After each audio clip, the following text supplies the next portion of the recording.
But look, just to get things started, Tallulah, I want to start with you actually, because we heard from Josh about the importance of creating a fan to get people in. You're working with people already in the industry. What are their key drivers, do you think? I mean, is it all about fandom? What do they really want, particularly young women, from the sport? I think it's a really interesting look at it of how Josh looked at it with the kind of the fan base and, you know, how do we retain the sport and its sustainability by making sure the fan is always encouraged and we're not losing, you know, our market share. What I've been looking into with sort of my Women in Racing hat on has been around our staff. You know, sustainability of the workforce is something I think every country really suffers with. We've had a major problem in UK, in Britain and Ireland about sustaining that workforce. And one of the things we've seen is, you know, we've got a workforce that's 50% women. And we've got the data to back that up. And then we've seen a sort of a massive drop-off of staff in their sort of between the ages of 33 up to 45, and that's women. And that automatically coincides with when women might be looking at having children and how they have to adapt their lives to their working environment, and they haven't been able to. And I think it's been something that we've sort of tried to really latch on to with the work we've been doing with Women in Racing, which is you've got this massively reliable, passionate workforce and 50% of women, and then you suddenly are losing, you know, out of that 50%, 25%, 30 of them, when they get to the age when they want to have a family, and there's no pathway back into the sport to their job and their role. And it's just really bloody obvious that we've got to sort it out. You know, why lose staff you already have? You know, we've got to get fans in and people watching, but we have this real issue with retaining what's there, retaining talent. And we shouldn't be blind to it. We've got to look at it and go, what can we do about that? Well, let me ask you, why you said it's blindingly obvious, or whatever you said. If so, why is it still there? Well, I think it's being able to gather data and look at it. And we at Women in Racing did a project in the UK where we went out to all the stakeholders and we went out to the staff and we did workshops and surveys and we found out what their problems were. We asked the question. We said, why are you leaving the sport? You know, and a lot of them were like, oh, no one's ever asked me before. And you think, right, okay, so we've got to remember we're an employee. We're not just passion. Everyone in this sport loves horse racing, and it is a passion lifestyle. And but you sometimes forget it's a job, you know, and there aren't exit interviews, and we're not, you know, going to ask people. And we found that there were effectively what we've named these sort of 12 hurdles to get over. And a lot of it was around flexible working. A lot of it was just being able to understand someone's rights. A lot of people don't know what their maternity rights or their paternity rights, you know, or their care rights as a caretaker are. And I think a lot of it for us was, right, how can we signpost this? How can we, as, you know, an organisation in the sport, working with stakeholders across the sport, go, we recognise there's an issue. We've gone and found the data. We've now gone, right, we've actually got some solutions. Let's put them into play. Let's actually go and do those actions. So it's more about the sort of the working conditions, the work-life balance within the sport than, for example, at that sort of age, I can imagine also frustrations at not moving up the ladder. Exactly. Not, you know, everyone is, you know, different in what they want their career ambition to be. Some people don't necessarily want to, you know, go all the way up to board level. You know, some people want to actually just really, their ambition is to do what they're doing very, very well. And both of those are equal. And I think, you know, we've got to look at tradition, and tradition is fantastic and it's what makes our sport so brilliant, but it should be flexible. You have things like one of the, you know, classic ones we always hear is, you know, training and how a training model at a training yard is. In the UK, there's horses going out for first lot at 4:35 in the morning. If you've got a child, your child might be up at 4:30 in the morning, but you're probably not happy about it. And you might want those 3 extra hours sleep if you can get them back to sleep. But if you've got to leave, you've got to get a nanny in, or you've got to get someone in, your parents, to take your child to school at 8:30. Why does the horse have to go out at first lot at 5 in the morning? 24 hours in a day, and there are things that you can be flexible at. And it's just looking at that and thinking it's not the end of the world if we maybe change something that's been that way for 20 years. Raylene, you've had to deal with change and forcing change. I mean, that's a specific example, but I guess a lot of immediate response would be, well, it's up to you. That's the way it is. Take it or leave it. So, do you see the readiness now to move on making these sorts of jobs more appealing? Well, you can't just have the nice strategy which talks about diversity and inclusion being a real focus. You actually then have to deliver the realities of it on the ground. So it is what Tallulah said. It's actually about thinking about how you give work flexibility to women that want to go away and have children come back. They might want a job share, or they might want flexible hours. It is recognising that they might not all want to be senior executives, but actually they do want to balance their career. I think it's the two parts to it. For your own workforce, you actually, if you're dedicated to having all sorts of inclusion as an outcome, there's all sorts of different things you have to think about and make obvious and clear decisions and leadership decisions about how you go about that. And then from a fan and customer point of view, at the end of the day, 50% of your environment are female, and you have to be thinking about what does your customer want? What are they looking for? What's going to be attractive? And it kind of seems really obvious, but if your customer base is doing that, and if you were selling widgets, and you were in a business that was selling widgets, your board would be saying to you, why are we selling less widgets? So we've got to ask the question, why are our customers not wanting to come into our environments? And in terms of acting upon, as you said, it's all very well talking about acting upon. You're working in Sport New Zealand, of course, and that involves the Maori element, the importance of bringing that to the fore. What sort of things are you doing there that perhaps racing might think about as well? Yeah, I mean, New Zealand's Treaty of Waitangi was signed 165 years ago, and it is deeply ingrained now for government organisations, but more mainstream commercial organisations, to have a bicultural approach about how we go about doing our business.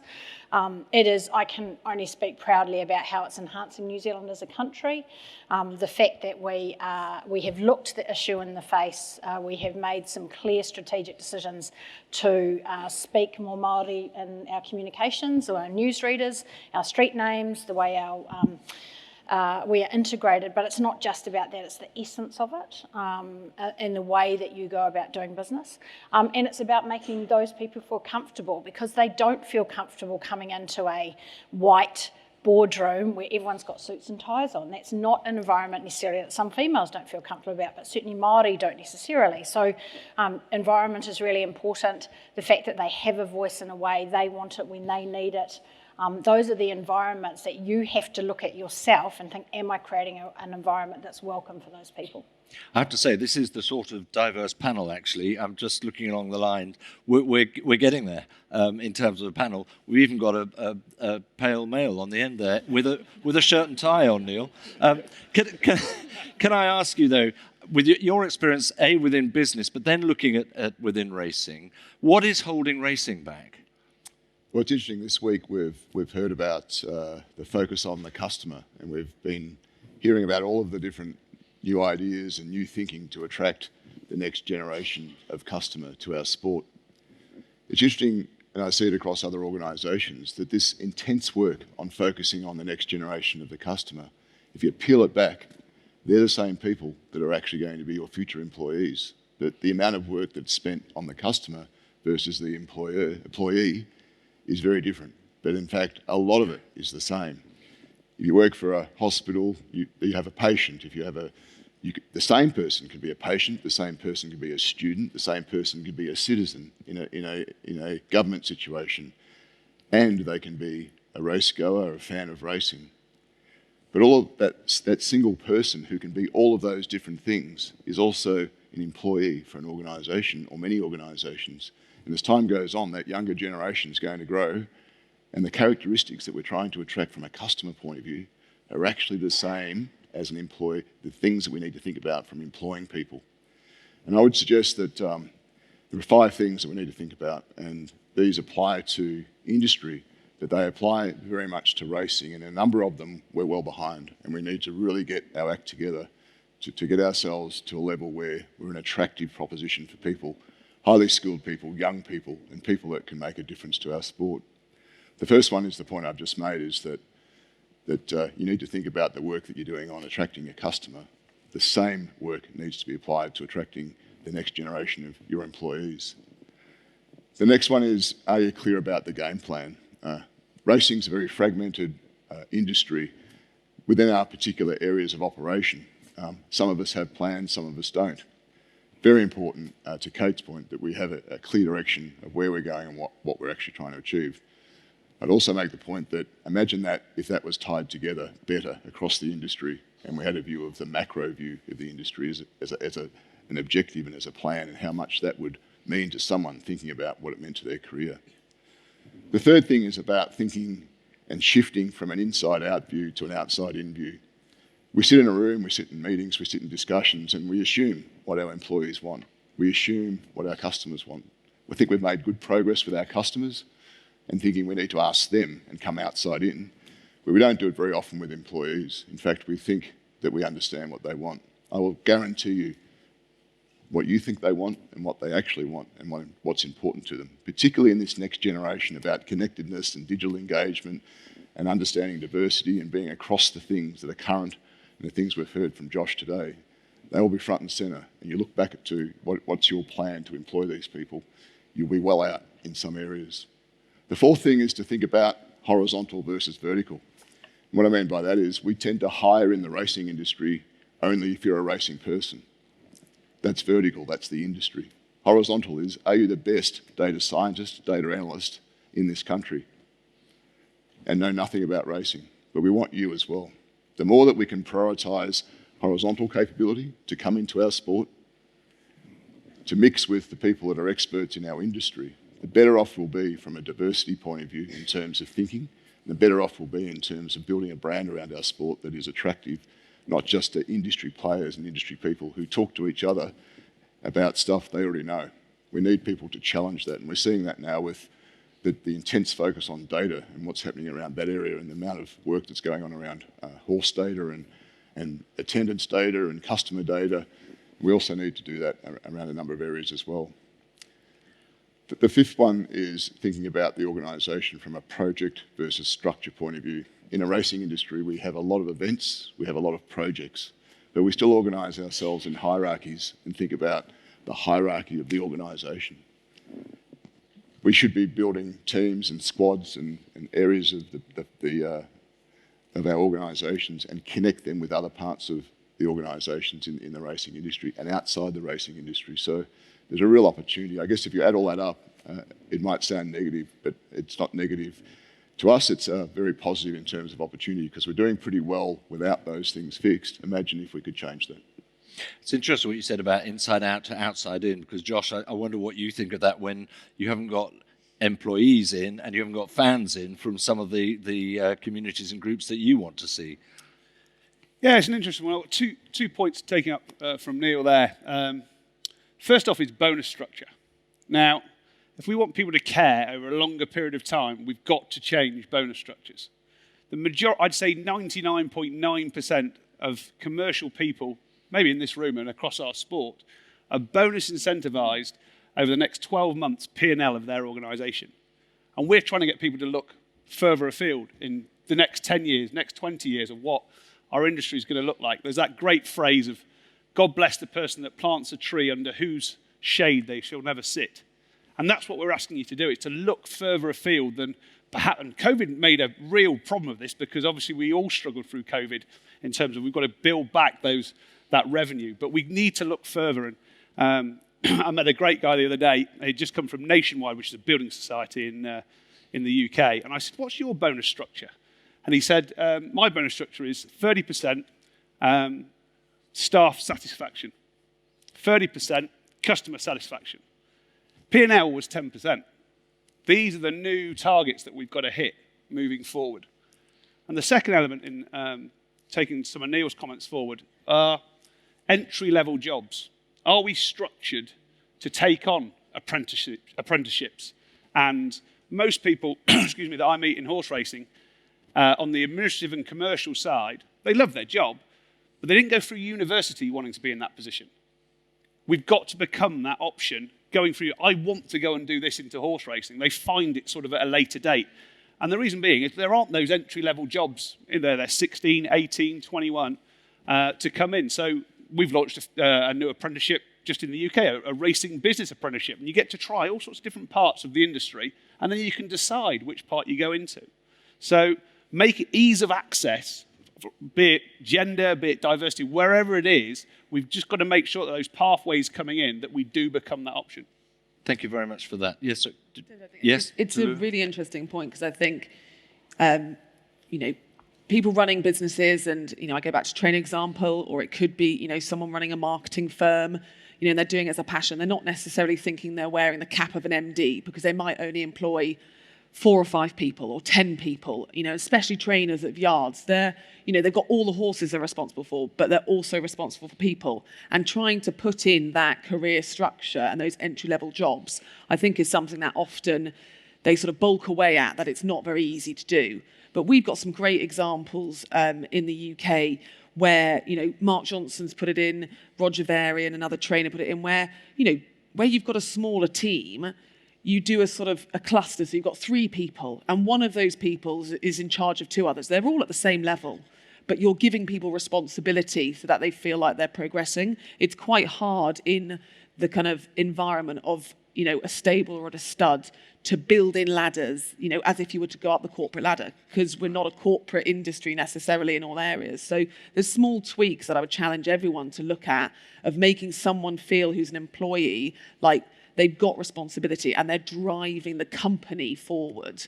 And it's something that's very easy to do. There's lots of tiny tweaks that we sometimes don't think of doing because it's not the big silver bullet. There's not a big silver bullet. It takes small, continuous change to make someone's life different. Just on that point then, how would a yard or a club or whatever, how would they get that sort of information? I think information sharing, I think it's a really good point.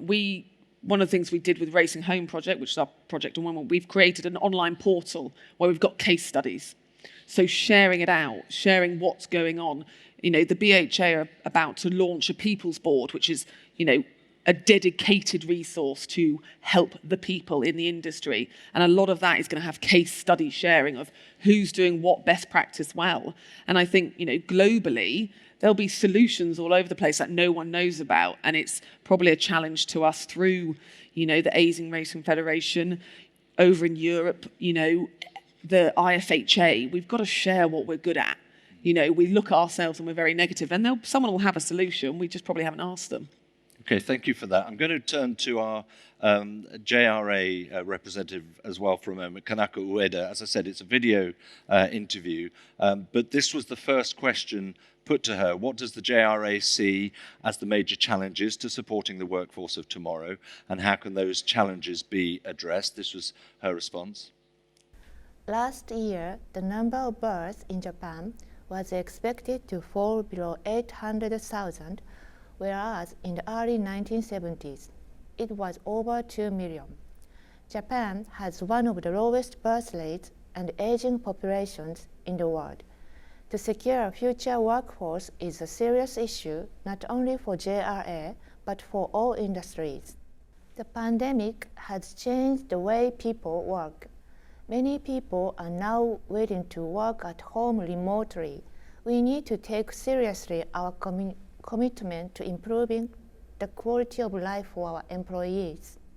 The latest technologies change dramatically every couple of years, and unless we catch up with them and make the way our employees work more efficient, we will be left behind when compared to global standards. On the other hand, it is not easy to reduce the number of staff dealing with horses. The shortage of labor in the field is a more serious problem. We need to make greater efforts to promote racing-related jobs to the younger generation. And we also need to make continuous efforts to increase the significance and value of racing in society. So, Kate, even in the last 3 years, the mores of the younger generation, what they want out of a job has changed. Have you seen that impact on where you're looking. Yeah, absolutely. And I think, interestingly, just to pick up what Neil and Tallulah and Josh had said around, we talked about women and starting families, and then we talked a little bit about, just noted a couple of other things, and we talked about bonuses, which is interesting. And this is an interesting thing internationally. We tend not to work so much on a bonus structure here in Australia, so this is a learning for everyone in here. It's quite rarely used outside of sales and commissions now, so you obviously have a very interesting thing. But as I was listening, and one of my most fascinating conversations I always have is about women and return to work after children. I always ask people, how much flexibility, inclusion are you giving to men to actually go home and be caretakers? And I think we still are a long way behind where we need to be in terms of giving men the same sort of flexibility, and I think not looking at them strangely if they say, oh, I stay home and look after the kids, and we still say, oh, a bit weird, that guy, isn't he? I think there's still a cultural problem that we have there which stops women coming back, because they come back when the babies are small. And this happened to a friend of mine who was a politician actually here. She went straight back into politics. Her husband worked at home. This is 15 years ago, before we all worked at home. He looked after my godson, it was. And she was spoken about quite harshly by women in Parliament about the fact that she was back working, and my little godson was at home with Dad. So I think we've still got quite a way to move there. But I think when we're talking about these things, we're trying to fix things and instead of move ahead. And I think when we say, okay, well, how do we fix the women not returning to the workplace, or how would we fix something like a bonus structure? We've forgotten to go back and actually look where we want to be looking, which is Josh's cool kids and everything else, and say, what are they actually going to look for? Ask them, because they're the tree that Josh spoke about, who the next generation, it's too late for us. We're out in the sun. We've missed the shade from the tree. But those people are the ones who are going to bring the next groups through. And so I think, again, go back to that thinking of, don't try and fix what we see as the problems. Start again. Throw it all out and go, what do we actually need now? Because everything is different. We know what the future's going to look like, because it's going to be invented tomorrow and the next day and the next day. But the only thing we do know about the future is it's going to be, and it has to be in your sector, completely different to what the past is, because people don't engage like that anymore. Josh? And when we were saying, if you can't see it, you can't be it, 4 years ago, I'm taking on Kate's point here, 1 out of the top 500 executives in the UK, in UK horse racing, was a person of colour. 4 years later, there are 9. Now, that still doesn't sound a lot. And you've also got to say, which, as we're all business people here, what does win look like? It's the classic phrase I ask anyone as we call it. Win to me looks like that we become reflective of society. And what is society where you are? So in the UK, it's 14%. We're still miles away, but that 1 that's changed to 9, those 9 will then, as you've just said, Kate, 9 will turn to 18, 18 will turn to 32, and you will get there. It's more difficult going from 1 to 8 than it certainly is going from 8 to 19 and onwards. So being reflective of society and making an effort. We've got to admit, if we're not in a great place, let's admit it, and then we can move forward. If we sort of all walk around going, everything's fine, lots of backslapping going on. No, it's not. Admit where we are, and then we can move forward. You've just kicked open the quota door for me in a second, but Raylene, first of all. Yeah, I was just going to say, Josh, I think, and it's, if we sit around and think about what we think good looks like to invite those people in our environment, we need to talk to the people so we understand how they feel safe. Because the 1 to 9 might be a big move, but the 9 to 30 might be because we have to make some quite significant environmental challenges so they feel safe and comfortable and confident inside the environment. It's basically, how can you feel comfortable if no one in the room looks like you? That's exactly right. But the first 2 that come in are going to feel uncomfortable because no one does look. But let me ask you this, you mentioned the chairman of Epsom, Brian Finch. One there. Is it a lack of awareness or proactiveness, or is there a resistance still there? I mean, let's be honest. What do you think, Josh? And you're very well positioned to make that judgment. Good one. I could ruin my career in the next answer. Well, there's 2 things. It's got to be an option. But let's make also the point. You are an absolute avid fan of racing, so I'll just put that point out there. Yeah, I've worked in the game since I was 16. I hope I'm working in it after this panel. there's two things. One, it's got to become an option. So if it's not an option, as we've all talked about and today, if it's not an option, you can't blame the sport if people aren't coming through. You can't blame the chief executive who's got 5 white male candidates in front of him if he chooses a white, or he or she chooses a white male candidate, because that's all that's been presented to them. So we do massively so need to become an option. And Brian, God bless him, he's now my pin-up. He never thought he'd be a pin-up at sort of 57 years old, but he is my pin-up, because the next gen coming through go, well, he looks a bit like my dad or my granddad, or that then becomes an option to them. And the more we can do with that, the better we can. Lisa Hancock, who spoke on behalf of the RGF yesterday, I remember her being one of the first female chief executives that we had around Newmarket. It was brilliant. All of a sudden, we had a Grade 1 track run by an amazing woman. More girls looked up to that. Holly Doyle, Michelle Payne, we've talked about. These are the figureheads that we need at the front of our sport and projected out there, and then it does become an option for everybody. Really? You do have to go through some conscious bias. So why there's not those people in those positions is unconscious bias. And as a leader, if you want to change and you want to see it, you actually have to make decisions to say, I'm only going to appoint a woman into that role. I want some cultural diversity. Therefore, sitting around that group of leaders that you've got in your senior leadership team, I want representation of what my sport, my organisation looks like. And that is Asian, that is Polynesian, that is Māori, and you need to make some decisions and actually consciously appoint into that space if you want to create change. The most successful businesses in the world are the ones with the most diverse management team and workforce. But how easy, sorry Tulu, just from Neil, how easy is that to implement in a business, in an organisation? And it does bring us on to quotas. Do you think they're a good idea? Well, I think what we're seeing, that social media and all the platforms, and particularly the ones we've been talking about today, create a lot of information about what's going on, particularly in the racing side of things. So we've got a hurdle to start with, and then we've got the diversity aspect of that. So our funnel is already constrained because we're dealing with some of the negative perceptions of our sport and our business and our industry. So we've got to get that one knocked over first, and we're doing a lot of great work, but we've got so much more to do.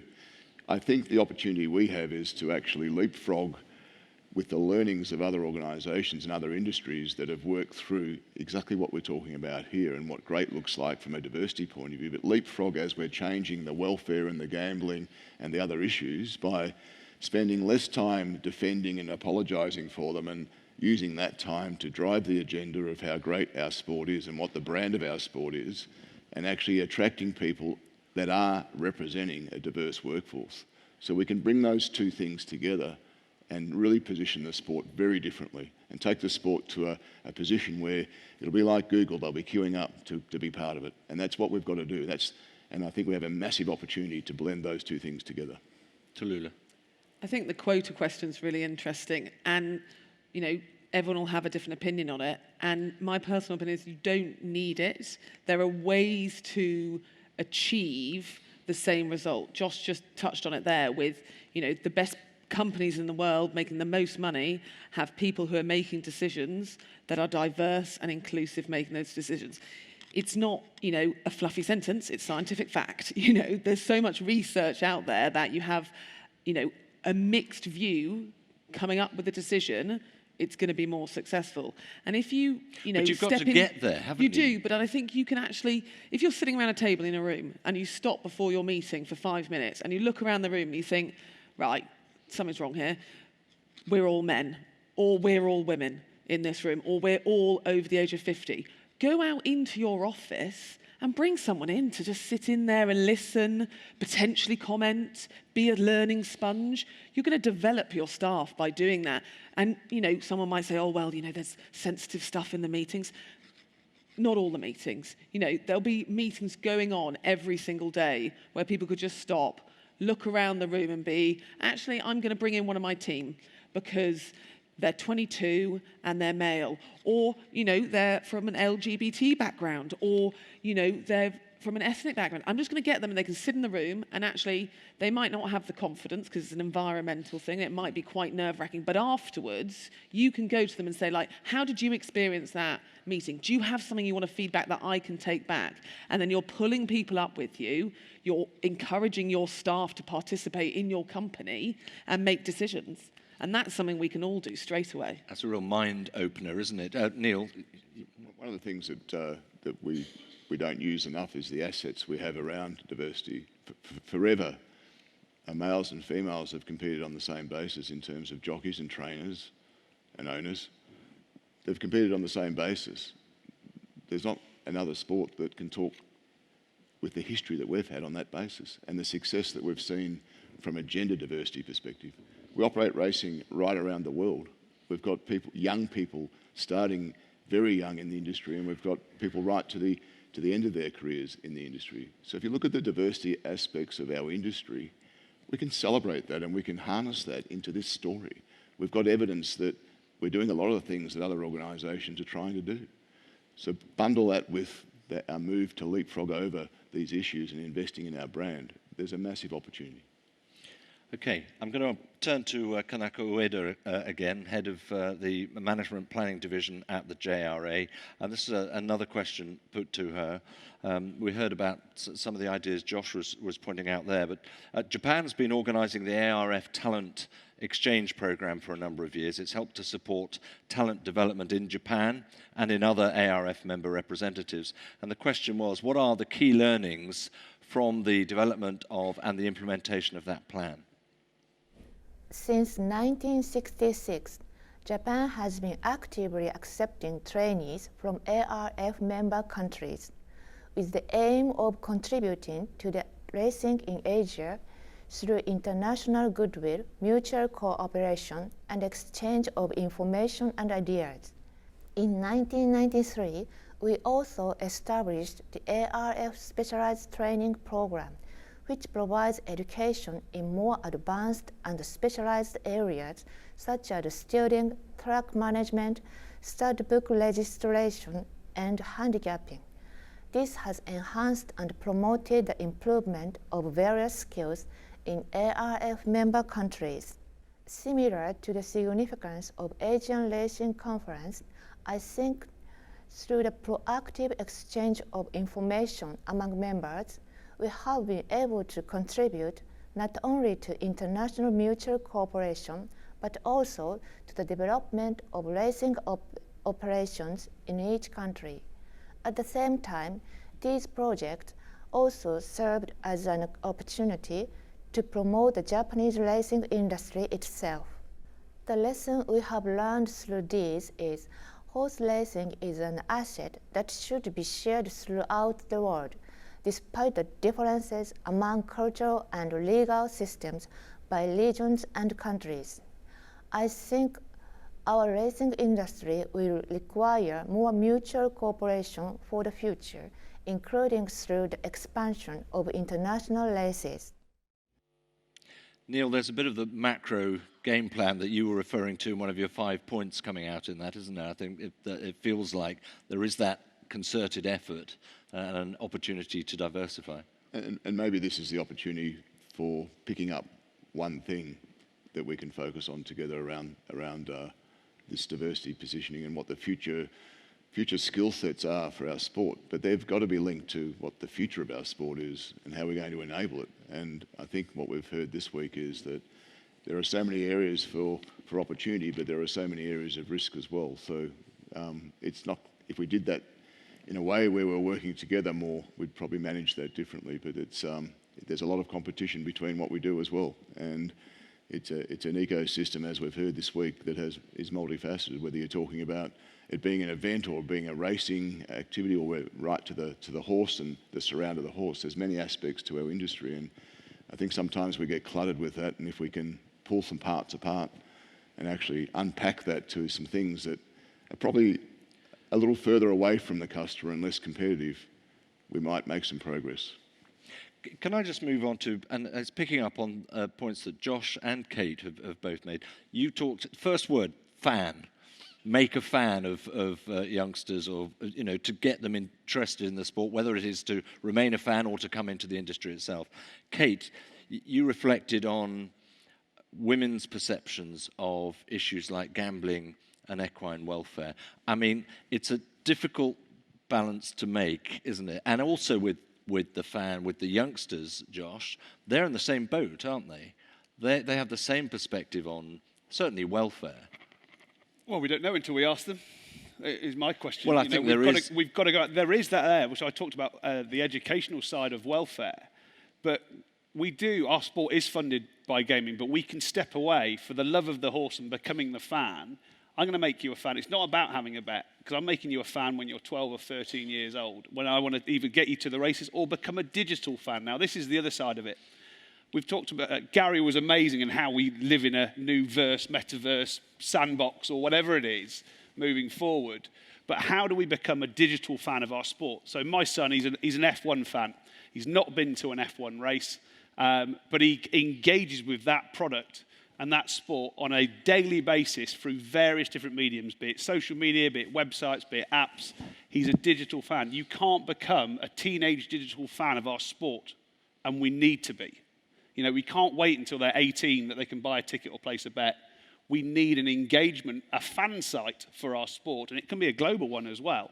We haven't even got a YouTube strategy for the sport. That's the links between the two. We've got our own dedicated racing channels and our terrestrial channels, but what's our YouTube strategy?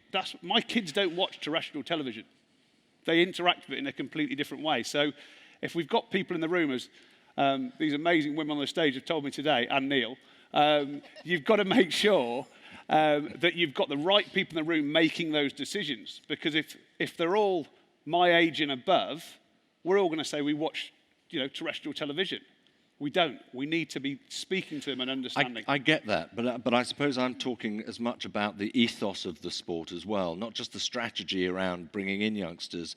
Because, Kate, your point is the ethos is wrong for an increasing number of women in certain aspects, in gambling, in equine welfare. What on earth do you do about that? And not necessarily wrong, but you need, as some of you have spoken about, I'm sure, you need to show care in those spaces. And I think, Tallulah, you spoke about it, and Josh, in terms of the welfare element. There's nothing worse. And I grew up on a farm, I'm a horse rider, as I said. I am appalled when I watch steeplechasing and I see a horse go over knowing it's broken its leg and knowing the only thing you can do is to put a horse down. We were watching Yellowstone, and my family going, why did they have to kill the horse? It's just broken its leg. It's not like me, put me in a boot for 6 weeks, I'll be okay. People don't understand this, and therefore when they don't understand and they see images like that, and it happens in race meetings, unfortunately, then it all gets up in arms, and they don't understand that these horses, the ones that are at the top, I have had 2 ex-race horses that are due to go to the knackers, and I took them home. So there are issues there, and I go back to that thing of don't pretend that it's okay, because it's not. You're not going to get the fan base to support you or change the fan base if you don't find a way to deal with the issue. The other one is, I think, be realistic. What is your fan base? And I did the tennis centre redevelopment, so I've spent a lot of time overseas with all sorts of major sporting entities and major events. There are people who go to watch the tennis, and there are people who go to the Oval, Heineken Oval it used to be called. That's the biggest day, the day that the Oval is open on Saturday, has concerts, serving beer. They don't watch the big screens. I couldn't care less. They're just there for an event. This is our Melbourne Cup thing, and that's fantastic because it's a different event, but it's not a rusted-on NRL or AFL fan who buys a membership and supports our club and goes to football games. So I think there's a concept element there that you have to get around as an industry of what are you trying to do when you're talking about a fan versus an attendee, for example, and getting around the whole welfare perception thing that's hard. I mean, it's just hard. Can I go back to jumping ahead, though, to something that we talked about here when, I think it was you, Josh, who said if you've got a CEO who has 5 white males presented to them on an interview panel, and so you can only pick a white male. That's what we do now. Jumping ahead is the CEO saying, whoever did the recruiting, whichever agent, that you're sacked because you didn't bring me any females who are capable, and I know they're out there, go back and make sure next time there's 5 people who turn up, at least 2 of them are females. That's jumping ahead. Just saying, well, I've only got 5 white males, so that's it. That's just doing what we do and say, oh, well, that's how it is. So that's what I talk about. You've got to get way ahead of the 8 ball, not just say, well, it's only five white men out there who can do the job because that's all they could find. I can assure you, your recruiting agency didn't work hard enough. Yeah. I mean, it's really important that this discussion is taking place, and we're up here on the panel doing precisely that. But Neil, how much complacency do you think there is in the industry, nonetheless? You talk about the brand of racing and how it perhaps perceives itself as well, and whether it's the sport of kings or it's the sport of syndicates, we've heard, but it's not the sport for all. And does it care? I think that the word brand is key here as to what we actually think the brand of our sport is. And what we see playing out today sometimes in some people's eyes is thought to be optimal within their view of what the brand of the sport is. The reality is it's not where it needs to be, but the opportunity is there. And I think, as we've talked about today, the idea of dealing with the perceptions of the sport that we need to, how we deal with those, we either continue to defend and continue to work on those at the micro level, or we have a counter view, which is how do we celebrate the global nature of our sport? How do we celebrate the magnificent participants of our sport, from horse to jockey to trainer to entertainment to chefs and every aspect of the sport to fashion designers right through, that is multifaceted like no other sport? How do we broaden the thinking beyond what people see on a racing channel with a race and a race replay, which is core to the gambling aspect, but the gambling is not germane to horse racing, every sport, and as we've seen, sports growing more and more as a percentage of the gambling pie. So that's a horizontal issue. That's not a vertical one for the industry. Ours is about equine welfare, and ours is about making sure that we get the story out. We had a 100% increase on social media through the Melbourne Cup Carnival this year. And that, a lot of that media was intentionally put in there to talk about stories of the horse, to talk about stories of the event, to talk about the participants and how they got there and their journeys. And I know that's been happening with other races, and I know that the Cox Plate at Moonee Valley and of course Caulfield Cup at Caulfield, they're doing that work as well to try and broaden out the thinking and understanding of the sport and the event and what goes with that. So I think the starting point is, what is the scope of what you're working in, and do you think that you're at an optimal level or not? The scope is nowhere near what it should be from a brand point of view. We've got so many assets. We've got global. A lot of the popular sports in Australia are not global. Yeah. We've got all the things we've talked about this week. Let's harness that and build that into the brand, and then we'll see different people coming into our organisations, into our sport, that will supercharge and accelerate that at an exponential rate. I just want to ask, we're coming to the end of the time we've got, but the panel session is called The Future. So let's have a little look ahead as what you think the future might look like. I'm going to start with Kanako Ueda on that very point. And the question is, looking ahead, what are some of the future trends that you see in racing, particularly in relation to talent development? The racing industry will face competition for customers, profits, and human resources from many other games, betting, and sports industries. We have a disadvantage in the area of information technology directly related to horses, but we have an advantage in terms of its culture and variety of ways in which customers can enjoy. IT should be utilized in this field to develop the industry, and I think this will lead to attract and acquire good human resources. However, in Japan, the general public rarely has the opportunity to come into contact with horses on a daily basis. This is because horses are only found in limited places. In order to attract the general public into our industry, we must first get people to like horses, get them to know horses, and then get them to like horse racing.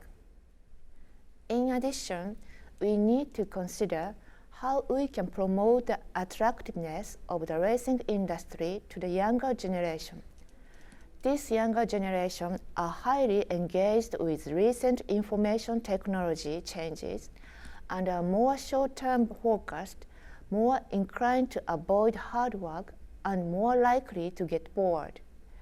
We need to consider these elements from many different aspects, utilizing a variety of situations and tools.